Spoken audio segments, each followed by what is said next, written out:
The Adventures of Pinocchio by Carlo Collodi. Chapter 33. Very sad and downcast were the two poor little fellows as they stood and looked at each other. Outside the room, the little man grew more and more impatient, and finally gave the door such a violent kick that it flew open. With his usual sweet smile on his lips, he looked at Pinocchio and Lamp-Wick and said to them, "Fine work, boys! You have brayed well, so well that I recognized your voices immediately, and here I am." On hearing this, the two donkeys bowed their heads in shame, dropped their ears, and put their tails between their legs. At first, the little man petted and caressed them and smoothed down their hairy coats. Then he took out a currycomb and worked over them till they shone like glass. Satisfied with the looks of the two little animals, he bridled them and took them to a marketplace far away from the land of toys, in the hope of selling them at a good price. In fact, he did not have to wait very long for an offer. Lamp-Wick was bought by a farmer whose donkey had died the day before. Pinocchio went to the owner of a circus, who wanted to teach him to do tricks for his audiences. And now you understand what the little man's profession was? This horrid little being, whose face shone with kindness, went about the world looking for boys. Lazy boys, boys who hated books, boys who wanted to run away from home, boys who were tired of school. All these were his joy and his fortune. He took them with him to the land of toys and let them enjoy themselves to their heart's content. When, after months of all play and no work, they became little donkeys, he sold them on the marketplace. In a few years, he had become a millionaire. What happened to Lamp-Wick? My dear children, I do not know. Pinocchio, I can tell you, met with great hardships even from the first day. After putting him in a stable, his new master filled his manger with straw, but Pinocchio, after tasting a mouthful, spat it out. Then the man filled the manger with hay, but Pinocchio did not like that any better. "Ah, you don't like hay either!" he cried angrily. "Wait, my pretty donkey, I'll teach you not to be so particular." Without more ado, he took a whip and gave the donkey a hearty blow across the legs. Pinocchio screamed with pain, and as he screamed, he brayed, "Yaw, yaw, yaw! I can't digest straw." "Then eat the hay," answered his master, who understood the donkey perfectly. "Yaw, yaw, yaw! Hay gives me a headache." "Do you pretend, by any chance, that I should feed you duck or chicken?" asked the man again, and angrier than ever, he gave poor Pinocchio another lashing. At that second beating, Pinocchio became very quiet and said no more. After that, the door of the stable was closed and he was left alone. It was many hours since he had eaten anything, and he started to yawn from hunger. As he yawned, he opened a mouth as big as an oven. Finally, not finding anything else in the manger, he tasted the hay. After tasting it, he chewed it well, closed his eyes, and swallowed it. "This hay is not bad," he said to himself, "but how much happier I should be if I had studied! Just now, instead of hay, I should be eating some good bread and butter. Patience." Next morning, when he awoke, Pinocchio looked in the manger for more hay, but it was all gone. He had eaten it all during the night. He tried the straw, but as he chewed away at it, he noticed to his great disappointment that it tasted neither like rice nor like macaroni. "Patience," he repeated as he chewed. "If only my misfortune might serve as a lesson to disobedient boys who refuse to study. Patience. Have patience." "Patience, indeed!" shouted his master just then, as he came into the stable. "Do you think, perhaps, my little donkey, that I have brought you here only to give you food and drink? Oh, no! You are to help me earn some fine gold pieces, do you hear? Come along now.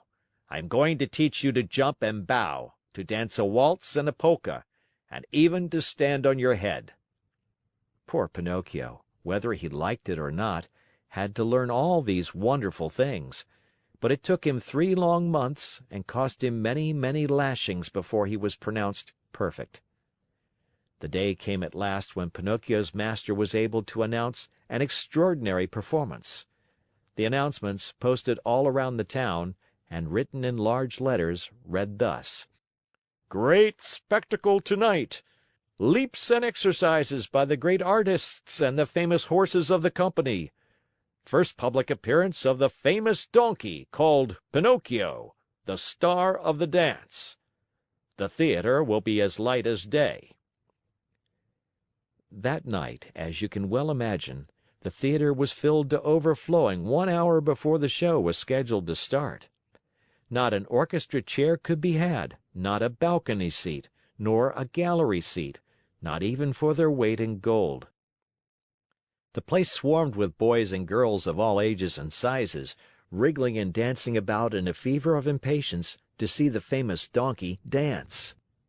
When the first part of the performance was over, the owner and manager of the circus, in a black coat, white knee breeches, and patent leather boots, presented himself to the public, and in a loud, pompous voice made the following announcement: "Most honored friends, gentlemen and ladies, your humble servant, the manager of this theater, presents himself before you tonight in order to introduce to you the greatest, the most famous donkey in the world, a donkey that has had the great honor in his short life of performing before the kings and queens and emperors of all the great courts of Europe. We thank you for your attention." This speech was greeted by much laughter and applause, and the applause grew to a roar when Pinocchio, the famous donkey, appeared in the circus ring. He was handsomely arrayed. A new bridle of shining leather with buckles of polished brass was on his back. 2 white camellias were tied to his ears. Ribbons and tassels of red silk adorned his mane, which was divided into many curls. A great sash of gold and silver was fastened around his waist, and his tail was decorated with ribbons of many brilliant colors. He was a handsome donkey indeed. The manager, when introducing him to the public, added these words: "Most honored audience, I shall not take your time tonight to tell you of the great difficulties which I have encountered while trying to tame this animal, since I found him in the wilds of Africa. Observe, I beg of you, the savage look of his eye. All the means used by centuries of civilizations in subduing wild beasts failed in this case. I had finally to resort to the gentle language of the whip in order to bring him to my will. With all my kindness, however, I never succeeded in gaining my donkey's love. He is still today as savage as the day I found him. He still fears and hates me, but I have found in him one great redeeming feature. Do you see this little bump on his forehead? It is this bump which gives him his great talent of dancing and using his feet as nimbly as a human being. Admire him, O signori, and enjoy yourselves. I let you, now, be the judges of my success as a teacher of animals. Before I leave you, I wish to state that there will be another performance tomorrow night. If the weather threatens rain, the great spectacle will take place at 11 o'clock in the morning." The manager bowed and then turned to Pinocchio and said, "Ready, Pinocchio? Before starting your performance, salute your audience." Pinocchio obediently bent his 2 knees to the ground and remained kneeling until the manager, with the crack of the whip, cried sharply, "Walk!" The donkey lifted himself on his 4 feet and walked around the ring. A few minutes passed and again the voice of the manager called, "Quick step!" And Pinocchio obediently changed his step. "Gallop!" And Pinocchio galloped. "Full speed!" And Pinocchio ran as fast as he could. As he ran, the master raised his arm and a pistol shot rang in the air. At the shot, the little donkey fell to the ground as if he were really dead. A shower of applause greeted the donkey as he arose to his feet. Cries and shouts and hand clappings were heard on all sides. At all that noise, Pinocchio lifted his head and raised his eyes. There in front of him, in a box sat a beautiful woman. Around her neck she wore a long gold chain, from which hung a large medallion. On the medallion was painted the picture of a Marionette. "That picture is of me! That beautiful lady is my Fairy!" said Pinocchio to himself, recognizing her.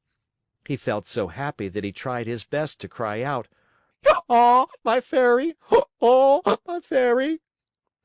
But instead of words, a loud braying was heard in the theater, so loud and so long that all the spectators, men, women, and children, but especially the children, burst out laughing.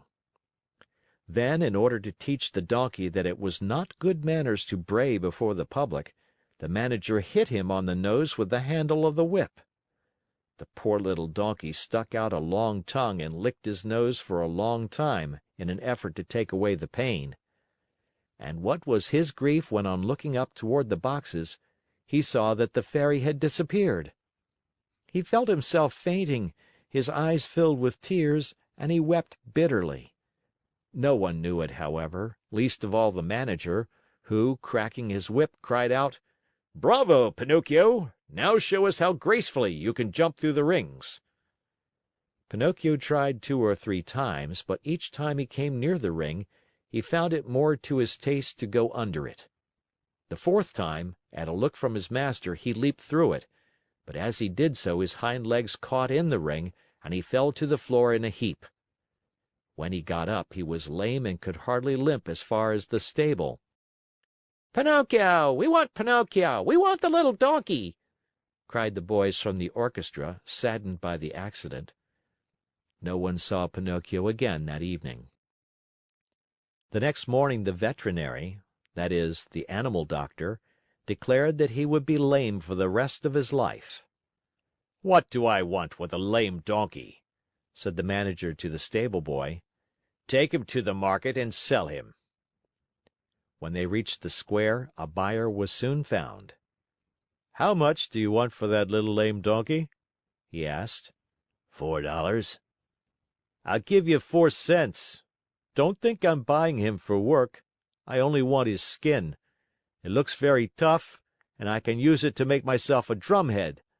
I belong to a musical band in my village, and I need a drum." I leave it to you, my dear children, to picture to yourself the great pleasure with which Pinocchio heard that he was to become a drumhead. As soon as the buyer had paid the 4 cents, the donkey changed hands. His new owner took him to a high cliff overlooking the sea, put a stone around his neck, tied a rope to one of his hind feet, gave him a push, and threw him into the water. Pinocchio sank immediately, and his new master sat on the cliff waiting for him to drown, so as to skin him and make himself a drumhead. End of chapter.